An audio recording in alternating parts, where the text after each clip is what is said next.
Was geht ab, Fighters? Willkommen zu einer neuen Runde. Heute mittlerweile schon zur 8. Runde und wir sitzen nach wie vor in der gewohnten Konstellation. Zu meiner Linken haben wir unseren UFC-Fighter Islam Dulatov, the Ripper. Peng, peng, peng, peng, peng, peng. Kennt ihr das von 6 9 der sagt, hang. Da sagt das Typ, was ist das für eine Pistole?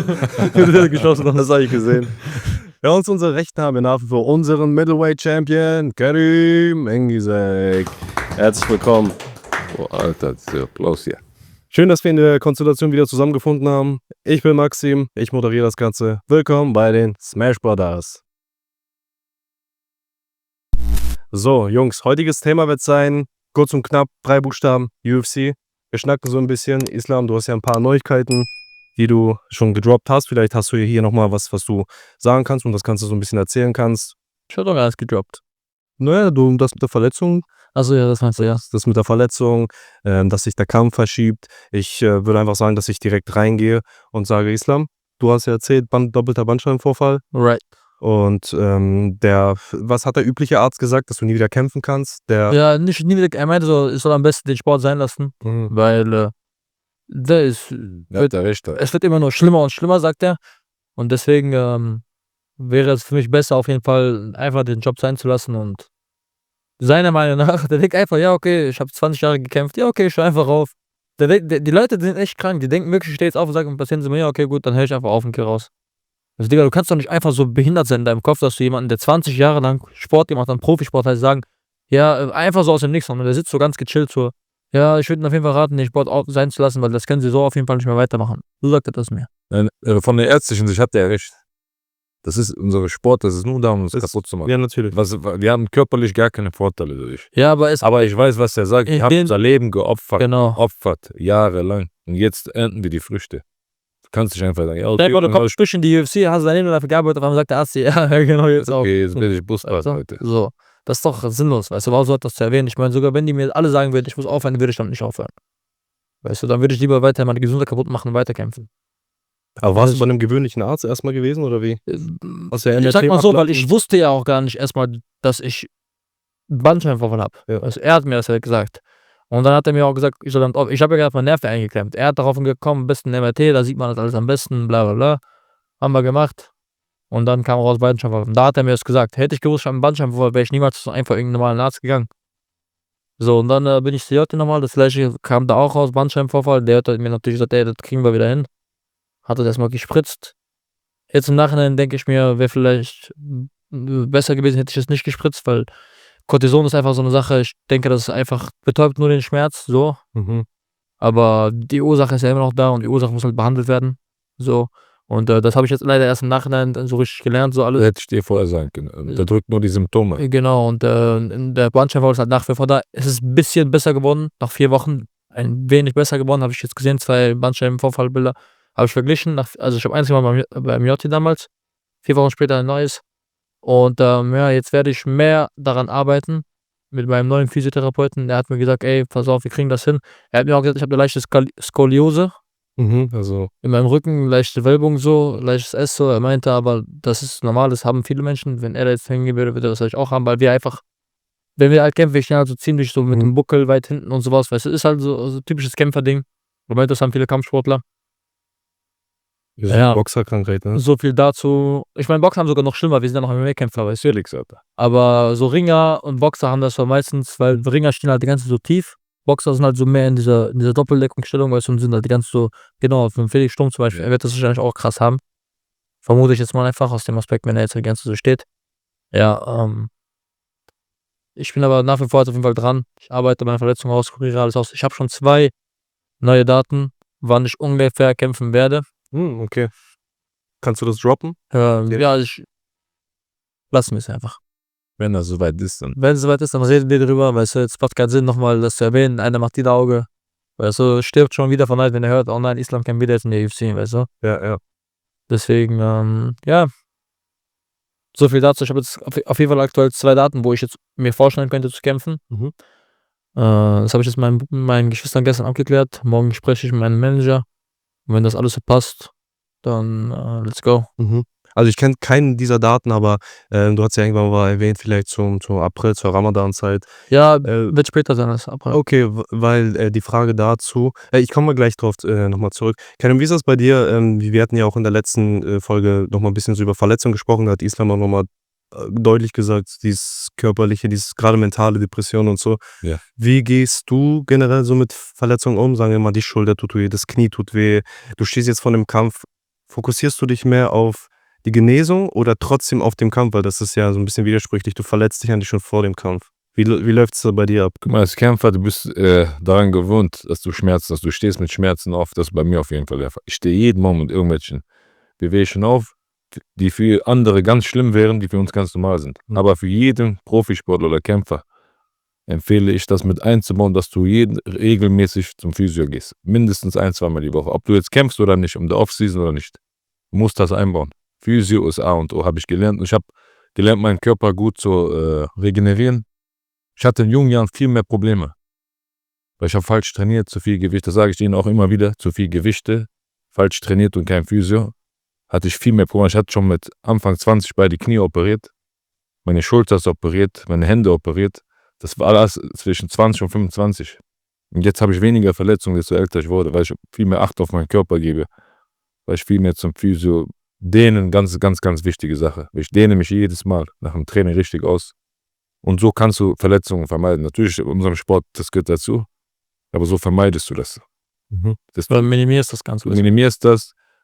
Zum Beispiel, ich dehne mich viel, die Muskulatur ist länger, kann schwerer kaputt gehen, kann schwerer reißen. Mhm. Und Physio A und O habe ich gelernt. Nachdem ich gesehen habe, wer war das? Ich glaube, LeBron James war das, der über 1 Million im Jahr ausgibt für seine Physio und Masseure und über 1 Million für seinen Körper. Ich gesagt, krass, guck mal, was der alles da investiert. Und das ist ja nichts, was wir dann im Gegenzug machen. Mhm. Ja, aber das ist ja auch er ist ja die Maschine, Das die ist unser Geld Kapital. erwirtschaftet. Und unser Genau. Körper arbeiten wir nicht. Genau. Deswegen seid keine Geier, ich investiere richtig in meinen Körper. Ob das an Supplemente sind, Ja. ob das egal was. Wenn manche sagen, ey, boah, das kostet 1.000 Euro. Nein, ich gebe auch 1.000 Euro für Scheiße so aus. Das investiere ich in meinen Körper. 1.000 Euro für Schuhe aus. Oder du gibst in dein Lambo, fährst du 5 Mille im Monat, 4.000, 5.000 Euro für Tank. Mhm. Wenn du jetzt sagst, investier das mal in deinen Körper, boah nein, die sind nicht so gierig. Ja. Die gehen im Club lieber 1.000 Euro ausgeben für Saufen, anstatt in den Körper für was Gutes. Das meine ich immer. Für meinen Körper ist mir nicht zu teuer. Deswegen, ich will mit 50 immer noch geradeaus laufen können, nicht wie ein Krüppel, weißt du? Mhm, klar. Deswegen, wie so ein Glöckner. Du gehst ja da wie so ein Krüppel, du gehst ja da raus, Bruder, nein, ich will noch aktiv Du willst ja auch gesund sein mit 30, noch Ja. 35. Du willst ja spannend Weißt du, was ich meine? Urlaub fliegen und Ich zurück. habe, sagen wir, noch 5, 6 Jahre, die ich die Sportart generell machen will. Ja. Ich will danach auch noch normal leben können, ohne jeden Tag mit Schmerztabletten und Schmerzmitteln. In 5, 6 Jahren ist der Kette schon 50. Weißt du? Ja. Mit 50. Er will mal gesund noch rausgehen aus dem Sport. Ist also. Deswegen seid keine Geier wie euch selber, Mann. Investiert in euren Körper. Investieren in Scheiße, fressen sich jeden Tag mit irgendwie Kack voll, ne? Deswegen investieren in deinen Körper. Steak essen sind die schade sich. Ist so. Gut essen wollen die nicht. Ja. Weißt du? Ja, gut und Wenn du jetzt nicht Gut, bleiben der kannst, meiste ist wieder was bleibt- anderes. Ja. Weil du jetzt nicht aber wenn du dir das finanzieren kannst, Aber Wie geizig bist, geistig bist, genau. Mehr Wert ist Klamotten, Autos und Schmuck ausgibst, mehr Wert legst, anstatt an deinen eigenen Körper, dann bist du, keine Ahnung, dann musst du dich nicht wundern. Ja, natürlich. Ich finde, dafür musst also selbst wenn du viel Geld verdienst, ich glaube immer so, mal vielleicht 'n Huni oder 50 Euro im Monat vielleicht für eine gute Massage für deinen Rücken ausgeben. Es Das ist doch eigentlich drin. Genau, es ist dein Körper. Es ist ja das, was du eigentlich am meisten pflegen solltest. Ja. Und wenn es zu spät ist, warum habe ich das nicht gemacht? Ja. Warum? Weshalb? Ja, weil du selber schuld bist. Ja, Hat dich einer gezwungen, jeden Tag eine Scheiße zu fressen, haben die Diabetes. Weißt du? ja, klar. Und deswegen vermeidet das, ihr könnt das vermeiden. Sauber, ihr könnt natürlich, bin ich auch nicht der, nur sauber ist, ich esse auch gerne mal so links und rechts. Mhm. Aber immer überwiegend gesund. Immer pflege ich meinen Körper, ob das jetzt auch äußerlich ist. Ich lege Wert drauf. Ich bin immer gepflegt, dass ich nicht so ein Stinker bin, weißt du? Ist das? Weißt du, Das ist ein Wort so, Bruder, das ist ein Wort für Leute, Bruder, das ist aber auch in unserem Stinker. Ja, aber das ist aber auch in unser Glauben so, Bruder. Wir müssen sauber sein, wir müssen gut riechen, Ja. wir können es nicht gehen lassen. Wenn ich so sehe, dass Leute zum Beispiel so Fingernägel Ja, haben, Bruder, ich ja. hab nie Fingernägel. Wenn ich sehe, dass jemand so Fingernägel hat, Bruder, ich kotze. Oder manchmal bist du beim Trainer, riechst, guck mal, du kannst nach Schweiß riechen. Ich kenne so einen UFC, der hat einfach Fingernägel bis hier. Wenn einer so stinkt und so, immer pflegt euch, achtet auf euren Körper und werdet zu Playboys so wie. Also nach dem Kampf habe ich das sogar gesagt, ja, ich will jetzt den Kragen nochmal angehört. Das habe ich ja gesagt, wenn ich so. Ich muss meine Frisur noch. Die war ein bisschen durcheinander auf diese riesen Bildschirme, Alter, so 10 Meter Bildschirm. Hat dir nicht geschmeckt, ne? Die Frisur in dem Moment. Ich hab gesagt, ich muss erstmal Haarestag, damit ich wieder wie so ein Motherfucker aussehen. Hat nicht geschmeckt. Islam, ich habe ja vorhin gesagt, du hast ja deinen Bandscheibenvorfall hast du ja geholt durch Kreuzheben, ne? Ja. Durch Kreuzheben. Ich mach das niemals. Ich habe gedacht, vorher diese Übung bringt irgendwas. Also ich dachte, irgendwie bringt das was für Kampfsport. Das bringt gar nichts für Kampfsport. Jetzt lernt er immer endlich. Das habe ich dir immer. Nie wieder in meinem Leben mache ich Kreuzheben mit zu viel Gewicht. Habe ich dir immer so gesagt. Mit 120 Kilo ist das easy. Ist nichts Besonderes so. Aber alles mehr so über, also 140 auch noch okay, aber alles über 140 Kilo. Nicht 140. 80 bis 100 Maximum. Mhm. Dein Gegner wiegt doch nicht mehr. Ja. Wiegt dein Gegner 140 Kilo? Nein, 80 bis 100. Und dann viele Wiederholungen. Viele Wiederholungen. Ich mach 50, 60 Kilo Bank, aber dafür schepper ich die 30 Mal. Aber ich mach Nicht um die Kraft, Junge, ich schmeiß dich durch die Wand, Alter. Weißt du, die 130. Nein, das ist doch nicht Nein, der Gelenke und so. auch so Schulter und so. Bankdrücken macht Schulter kaputt. Alles, Gelenke. Genau. Hier, wer ist das andere? Was ich gerade gesagt habe. Schon Black Kreuzheben? Kreuzheben machst du den Rücken kaputt. Alles. Wofür? Mit Kreuzheben habe ich schon vor Jahren aufgehört. Also ich habe auch gehört, dass, also ein Kollege hat sich da mal, Ja. ich weiß nicht, ob es ein Hexenschuss war, aber er konnte irgendwie einen Monat lang, bis er wie so ein Vorbeugter ganz gelaufen und er konnte nicht hoch und seitdem habe ich auch aufgehört. Ja, bitteschön, so Diese bin ich Studie, gelaufen. warte mal, diese Studie von 1950 vom Ersten, Zweiten Weltkrieg, die jemand erfunden hat. 3 Sätze, schwere Gewichte, 10 bis 12, das war vor 70 Jahren. Ja. Ehrlich, 70 Jahre her. Es gibt tausende neue Studien und ich merke das selber in meinem eigenen Körper. Wenig Gewichte, viele Wiederholungen, ich habe viel mehr Power und gerade für uns Kampfsportler noch, du hast nicht diesen Pump, diesen ekelhaften. Du machst ja Explosivkraft. Viel Ausdauer, alles was du machst, immer auf Ausdauer. Und du merkst das auch im Kampf. Und ich weiß ja, wie ich früher trainiert habe mit 120, 130 Bank. Ich war nach der ersten Runde platt. Aber dann siehst du ja schon, dass das Früchte trägt. Ja, klar. Also ich dachte immer, als Kampfsportler machst du immer Kraftausdauer. Nein, ich habe früher auch richtig gepumpt. Nein, du machst auch Wenig. Krafttraining. Das Ding ist, du musst auch ein bisschen Kraft zulegen, weißt du? Bringt ja nichts, wenn du 85, 90 Kilo wiegst, aber nicht die Power hast, wer 85, 90 Kilo wiegt. Ja, das stimmt. Islam, dann geht die nächste Frage direkt an dich. Was würdest du sagen, sofern du weißt, wie es abläuft? Wie geht die UFC mit Verletzungen ihrer Kämpfer um? Bekommst du Support oder liegt die Genesung komplett in deiner eigenen Verantwortung? Nein, ich habe direkt eine E-Mail erhalten von der UFC. Die haben mir direkt gesagt, komm rüber zu uns und flieg nach Las Vegas. Und wir werden dir das beste Treatment geben. Du wirst hier sehr gut behandelt. Wir werden genau auf deine Verletzungen eingehen. Wir werden dir die besten Ärzte zur Verfügung stellen. Du wirst hier im UFC PI, wirst du die besten Möglichkeiten haben zu regenerieren und so weiter und so fort. Und eventuell werde ich das jetzt auch machen. Nachdem ich jetzt, also ich werde jetzt über Ramadan hier bleiben. Ich hatte eigentlich vorgehabt, schon vorher rüber zu gehen. Aber ich habe jetzt doch beschlossen, über Ramadan in Deutschland zu sein und hier bei meiner Familie zu bleiben. Und nach Ramadan, also aber auch wirklich unmittelbar nach Ramadan, werde ich rüberfliegen in die USA. Okay, also kümmerst du dich quasi um dich selber und dann, um auf volle Genesung zu kommen. Ja, erstmal kümmere ich mich besser um meine Familie hier. Weißt du, ich würde gerne über Ramadan hier mit meinen Eltern sein. Mit, meiner ganzen Familie hier zusammen.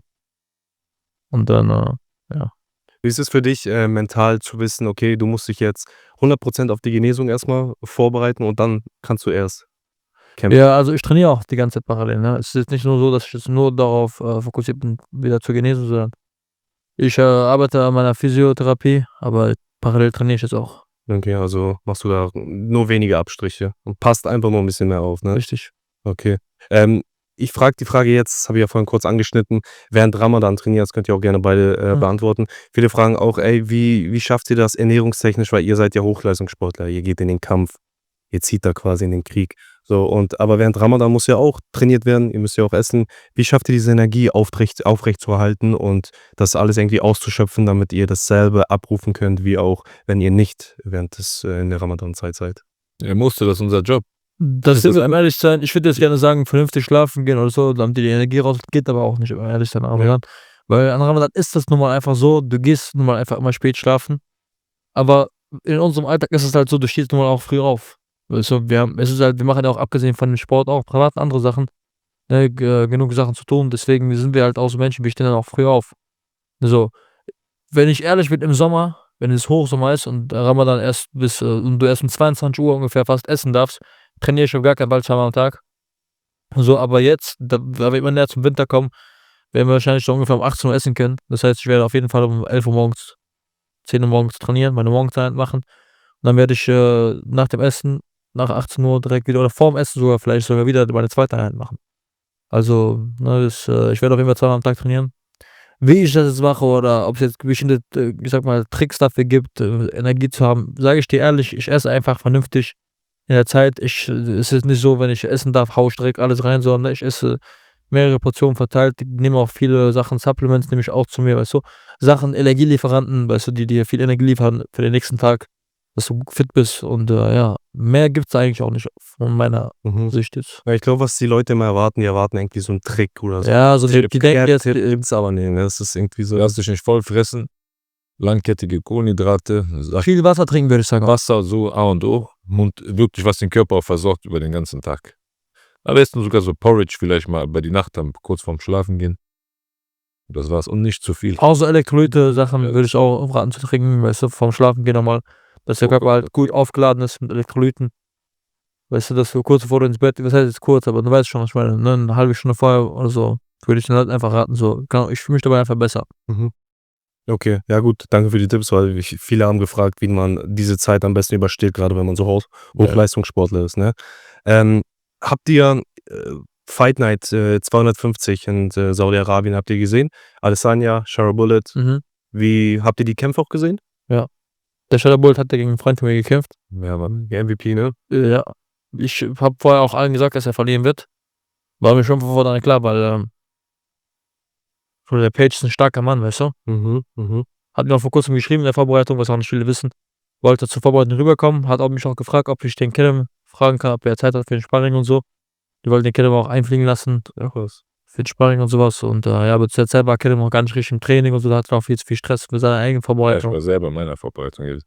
Und ja, ich war halt so verletzt. Ich meinte, Bruder, bei mir geht leider gar nichts, weil es aktuell so, würde keinen Sinn machen, wenn ich drüber komme und so.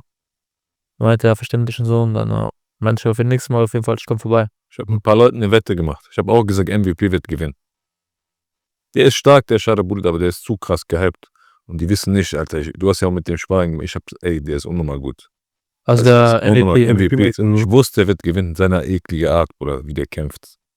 Ja, Mann, ist auf jeden Fall ein starker Mann. Der ist stark. Ja, ich finde seine Stance interessant. Der steht wirklich die ganze Zeit, hüpft, ne? Und Kicks. Fragt er mal nach dem Sparring mit mir. Kannst du auch mal erzählen? Nee, war ein gutes Sparring. Ja. War sehr stark. Und wann hattet ihr Sparring? Schon länger her? Ja, kurz vor meinem UFC-Debüt, kurz vor meinem Contender Series Fight letztes Jahr, hatte ich das Sparring mit ihm so. War ich noch gar nicht richtig fit, aber wir haben brutale Runden gehabt. Ja, Echt, war gut. ja, richtig geile Runden gehabt. Er meinte auch, ey, du bist wirklich auf jeden Fall. War jetzt kein leeres Gerede, sagt er, weißt du? So, Weil der ist ja auch schon, geredet haben. der ist ja auch schon 37 jetzt, ne? Ich glaube, der ist 37, auch schon ein bisschen älter. Adesanya, der hat ja jetzt seine dritte Niederlage Auch gegen einen Freund von mir. in Folge, ja, auch. Auch gegen immer Immer das geraubt. Und ist halt die Frage, seine dritte Niederlage in Folge, ist das der Punkt, wo man sagt, ey, so, du bist raus aus deiner Prime, du bist jetzt 35, Adesanya, hör langsam auf? Oder ist es genau der Punkt, wo ihr sagen würdet, jetzt muss ich... Bruder, ich sag dir ehrlich, es gibt Leute, die sind mit 35 noch nicht in ihrer Prime. Es gibt Leute, die sind hier, wie heißt der Kubaner? Joel Romero. Bei 39 noch hat er am Titel gekämpft. Ja, Romero ist aber auch Es gibt Leute, hier, wie heißt dieser Brasilianer von Alex Pereira, der hat einen 42 Titel geholt. Der Globatex. Teixeira. Weißt du, was das ist? Ganz einfach. Der ist satt. Ja. Manche können damit nicht umgehen. Die sind satt. Der hat zu viel Geld, zu viel Fame. Der ist stark immer noch nach wie Der ist vor. immer noch. Der ist aber satt. Der ist satt. Der Der hat nicht mehr dieses Feuer. Weißt du? Zum Beispiel so ein Pereira, der wird niemals satt sein.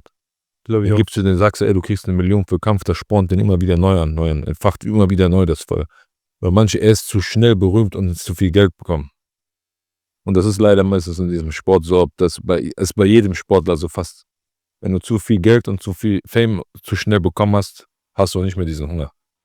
Ganz einfach. Das heißt, zu schnell nach oben ist So auch schnell nach oben ist ne? auch. Siehst du auch, Conor, Bruder, der war für mich der beste Kämpfer. Ja, Halt. Conor. Wirklich, zu dem Zeitpunkt damals, zu seiner Prime, ich fand, gab es keinen besseren Kämpfer. Aber hast gesehen, was mit einem schnellen Absturz ist. Ja, auf jeden Fall. Und guck mal ihn jetzt an, ne? Jetzt, Bruder, jetzt. Schade. Verbrannt.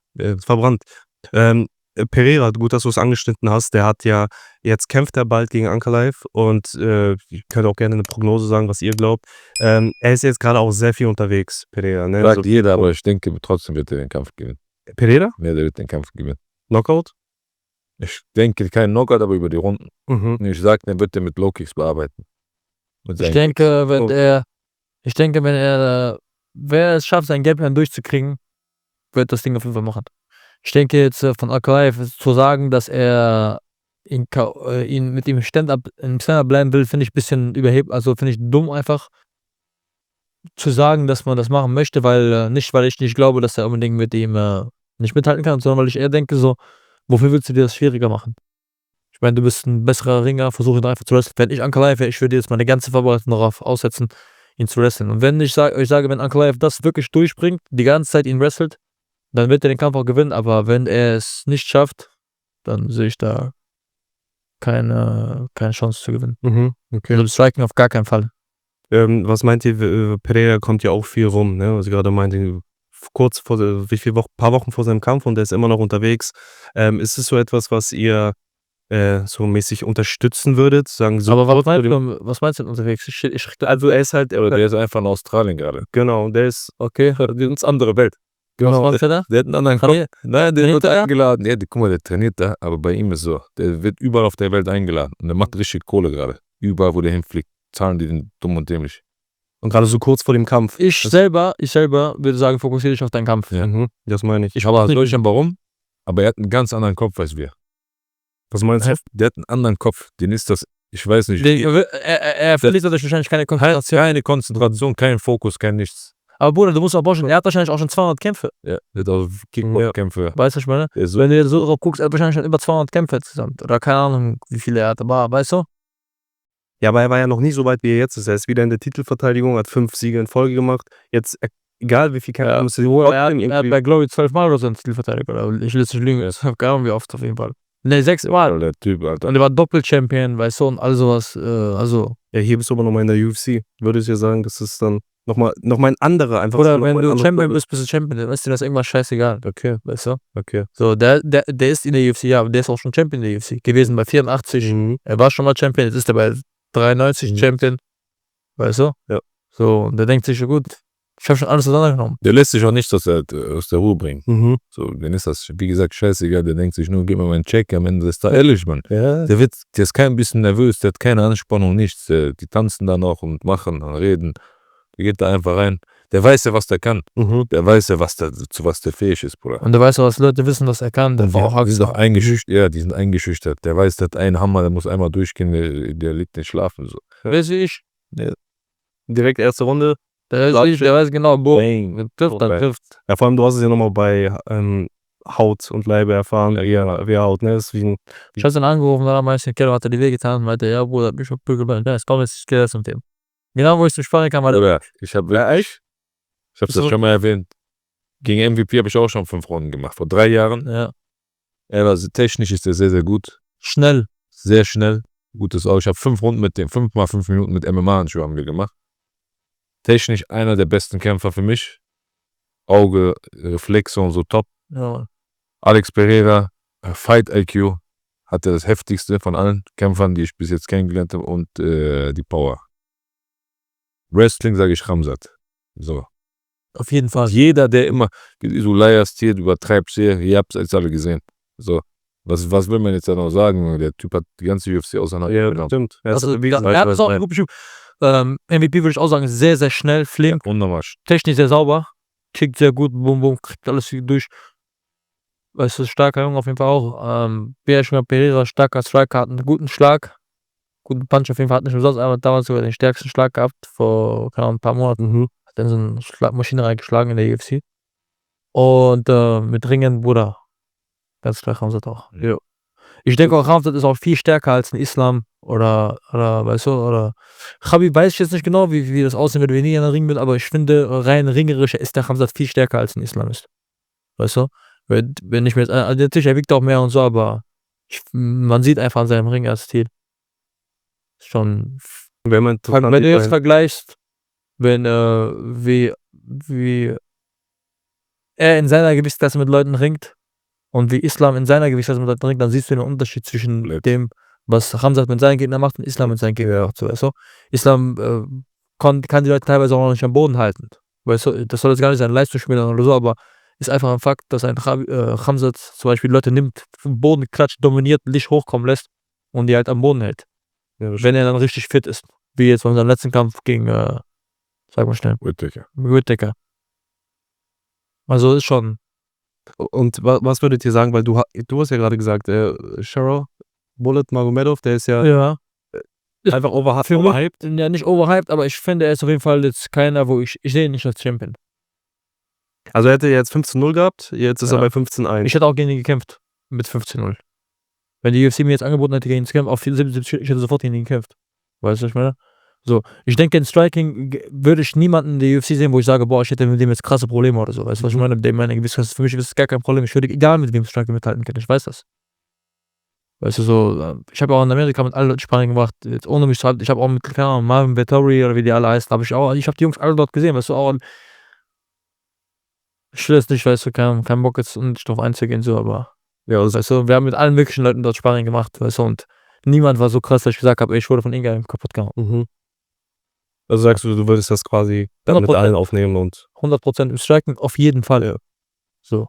aber auch dieses Mindset aber auch zu haben und zu wissen, dass man wirklich, also du gehst ja in die größte Liga, so da musst du auch irgendwie. Irgendwo was mitbringen können, wo du irgendwo mitspielen kannst, weißt du. Ja, er hat jetzt seine erste Niederlage, wir haben ja schon mal drüber gesprochen, vielleicht könnt ihr noch was dazu sagen, die erste, so, du bist in der UFC, hast 15-0 auf einmal 15-1, was macht das mit einem im Kopf? Also ist ja natürlich bei jedem unterschiedlich, ne? Ich denke, die ersten Niederlage macht jetzt nicht so viel mit deinem Kopf, weil er denkt sich ja auch irgendwo so, okay. Er hat jetzt gepostet, so, ja, meine Arme waren zu, mir ist alles so extrem schwer gefallen und so weiter und so fort. Der Arme hat auch mal ein Auge, Mhm. Ja, und Da- darf man auch nicht vergessen. darf man auch nicht vergessen, so, weißt du, ich meine, er ist schon ein bisschen hart beeinträchtigt und noch, vor allem, wenn du nur ein Auge hast und du kämpfst gegen jemanden, der so schnell Ja. ist. Oh ja, stimmt. Guck mal, ich habe mit dem Spanier gemacht und mit 2 Augen fand ich ihn schon todesschnell. Weißt du, ich meine, jetzt stell dir vor, du hast ein Auge weniger, du siehst quasi nichts. Wie schnell ist er denn dann? Ja, das stimmt. Weißt du, ich denke, die meiste Rolle an der ganzen Geschichte hat seine Schnelligkeit gespielt. Weißt du? Mhm. So, deswegen, man soll auch nicht vergessen, der Typ hat halt wirklich nur ein Auge, weißt du? Ich meine, Mhm. auch Respekt, dass er mit einem Auge auch so auf so einem Niveau, Ja, und so weißt du? also. Stimmt, ehrlich. So, weißt du, deswegen, ja, ich denke, die Geschwindigkeit war halt vielleicht etwas zu viel für ein Auge. Und da ist er vielleicht nicht so ganz mitgekommen, weil man hat halt oft gemerkt, er war schon bumm mit dem Schlag drinne und dann ist er auch so nach hinten gefallen und so, weißt du, ausgerutscht und so. Ich denke, das Auge kam einfach nicht mit Wahrscheinlich. der Geschwindigkeit. Zur So. Orientierung, klar, man Ich erinnere mich, als ich angefangen habe, den Sparring zu machen, so, ich hatte die Hände draußen, ich habe so einfach mal der Tak, der war so am Springen. Ich habe so gemerkt, okay, der ist echt schnell. Da habe ich, das war meine erste Reaktion auf das Sparring mit ihm. Er war richtig schnell. Er hat so gejabbt, ich bin so zurück und danach habe ich erst angefangen, okay, da wusste ich, okay, ich muss noch viel schneller sein. Und dann ging das los, ich habe noch viel schneller mit weil mein Bruder Jibril hat mir vorher zum Sparring gesagt, er meinte, ey, sein Trainer hat zu mir gesagt, er macht beim Sparring immer ernst. Also nimm das sofort alles ernst von vornherein, hat mein Bruder mir so 20 Sekunden vorher gesagt. Und ich meinte dann so, okay, ich werde dann nicht, weißt du, ich werde den sehr hart hauen auf jeden Fall. Und ich habe den aber auch todeshart gehauen. Der meinte, ey, du hast einen brutal harten Schlag, ich habe den richtig Frontkicks verpasst zum Körper, alles rum. Also das war so ein Sparring, wo ich jemanden nach langer Zeit habe ich jemanden richtig hart gehauen. Krass, okay. Weißt du, so, wir haben uns richtig hart geknallt, die ganze Zeit hin und her. Also er war schon todesschnell, ja. Vor allem mit den Handschuhen, so, weißt du, da kommst du auch leicht überall durch. Weißt du, ich meine? Ja, auf jeden Fall. Wie kam es denn zum harten Sparring? So, hat sich das so eingependelt oder? Nein, das war vornherein klar, wir beide knallen uns, weil er war in der Vorbereitung gegen Ian Gary und ich habe meine Vorbereitung gerade jetzt angefangen so und ich wollte auch gegen Striker kämpfen, er sollte gegen einen Striker kämpfen und es war so dieses okay. Dann passt das, ja. Hat gepasst, er hat mich dann angeschrieben gehabt, also ist sein Coach und dann wollten die rüberkommen, die sind dann rübergeflogen, kamen zu mir ins Gym, dann ging das so los, aber kurz vorm Sparring halt, hat mein Bruder mir gesagt, ich habe gedacht, wir wärmen uns erstmal auf, so vielleicht 1-2 Runden warm, weißt du, aber dann meinte mein Bruder zu mir, ey, auf Tschetschenisch meinte er noch, sein Trainer hat mir gerade gesagt, er macht beim Sparring immer hart. Ja, Bleib von okay. vornherein da, meinte mein Bruder zu mir. Und das habe ich mir dann so zu Herzen und ich meinte, okay, gut zu wissen so. Und dann wusste ich schon, okay, er hat das wahrscheinlich meinem Bruder gesagt, damit ich mich nicht wundere, wenn er direkt auf mich losgeht so.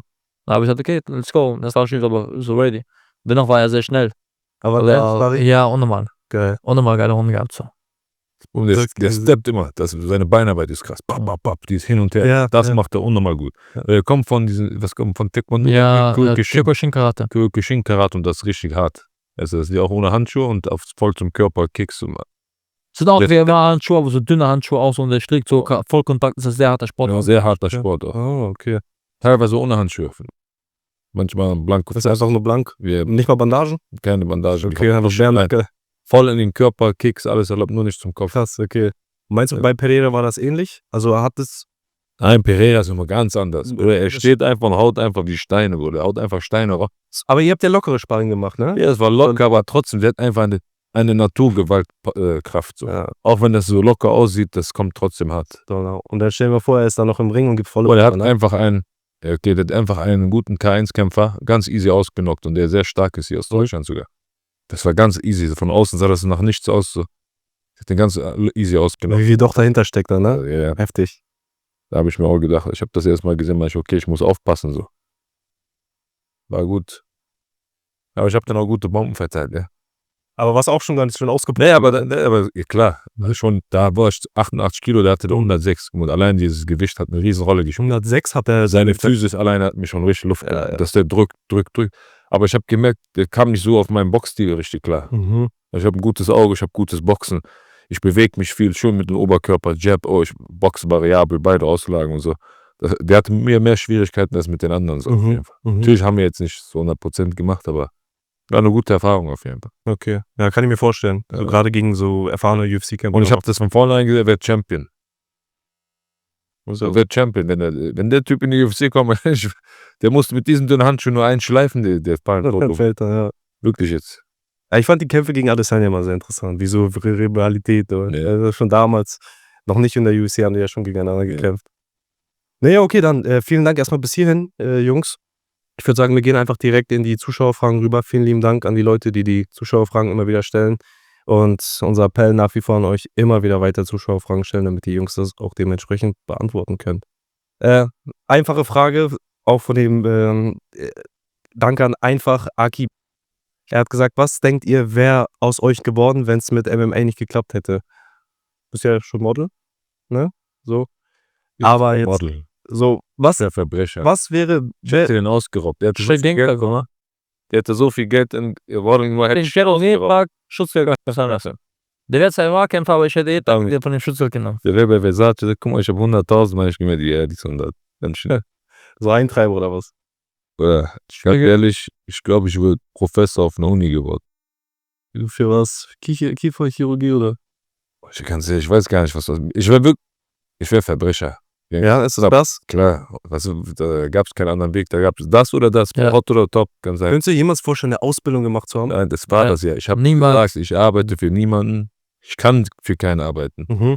Das ist nicht, weil ich mich besser fühle. Es ging einfach nicht. Ja. Ich hatte eine Ausbildung, da war ich gerade 15, 16, meinte, hol mir mal einen Kaffee, Junge. Da habe ich da so ein Geld in seine Fresse geworfen.